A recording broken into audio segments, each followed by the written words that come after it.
ಗಣೇಶ ತನ್ನ ಸ್ವಂತ ತಾಯಿ ಪಾರ್ವತಿಗೆ ಗಾಯ ಮಾಡಿದ್ದ ಅಂದ್ರೆ ನೀವು ನಂಬ್ತೀರಾ? ಈ ಕತೆ ಕೇಳಿ ಗೊತ್ತಾಗುತ್ತೆ. ಬಾಲಗಣೇಶ ಬಹಳ ತುಂಟ ಮಗುವಾಗಿದ್ದಂತೆ. ಚೇಷ್ಟೆ ಮಾಡುತ್ತಾ ಬಹಳ ಹಠಮಾರಿ ಚಟುವಟಿಕೆಗಳಲ್ಲಿ ತೊಡಗಿರುತ್ತಾನೆ. ಒಂದು ದಿನ ಗಣೇಶ ಕೈಲಾಸದಲ್ಲಿ ಆಟವಾಡುತ್ತಿರುವಾಗ ಒಂದು ಬೆಕ್ಕನ್ನ ನೋಡುತ್ತಾನೆ ಮತ್ತು ಅದರೊಂದಿಗೆ ಆಟವಾಡಲು ಬಯಸುತ್ತಾನೆ.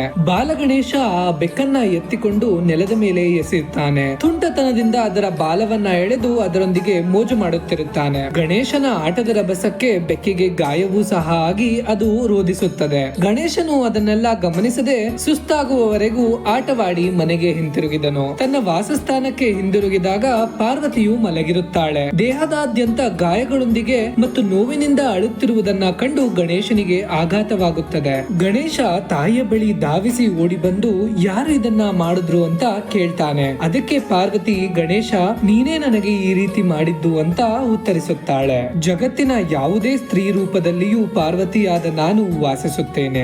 ಆ ಬೆಕ್ಕು ವಾಸ್ತವವಾಗಿ ನನ್ನ ರೂಪವಾಗಿತ್ತು ಮತ್ತು ನಾನು ನಿನ್ನೊಂದಿಗೆ ಆಟವಾಡಲು ಬಯಸಿ ಅಲ್ಲಿಗೆ ಬಂದಿದ್ದೆ. ಆದರೆ ನೀನು ಬೆಕ್ಕನ್ನ ನಿರ್ದಯೆಯಿಂದ ನಡೆಸಿಕೊಂಡೆ. ಆ ಬೆಕ್ಕಿನ ಮೇಲಾದ ಗಾಯಗಳು ನನ್ನ ಮೇಲೆ ಪ್ರತಿಫಲಿಸಿವೆ. ತನ್ನ ತಪ್ಪಿನಿಂದ ಪಶ್ಚಾತ್ತಾಪ ಪಟ್ಟ ಗಣೇಶನು ಎಲ್ಲರನ್ನೂ ಮೃದುವಾಗಿ ನಡೆಸಿಕೊಳ್ಳುವುದಾಗಿ ಪ್ರಮಾಣ ಮಾಡುತ್ತಾನೆ. ಅದಕ್ಕೆ ಅಲ್ವಾ ಹೇಳೋದು, ಯತ್ರ ನಾರ್ಯಾಸ್ತು ಪೂಜ್ಯಂತೆ ರಮಂತೆ ತತ್ರ ದೇವತಾಹ ಅಂತ. ಹೆಣ್ಣನ್ನು ಗೌರವಿಸಿದ ಜಾಗದಲ್ಲಿ ದೇವತೆಗಳು ಇರ್ತಾರಂತೆ.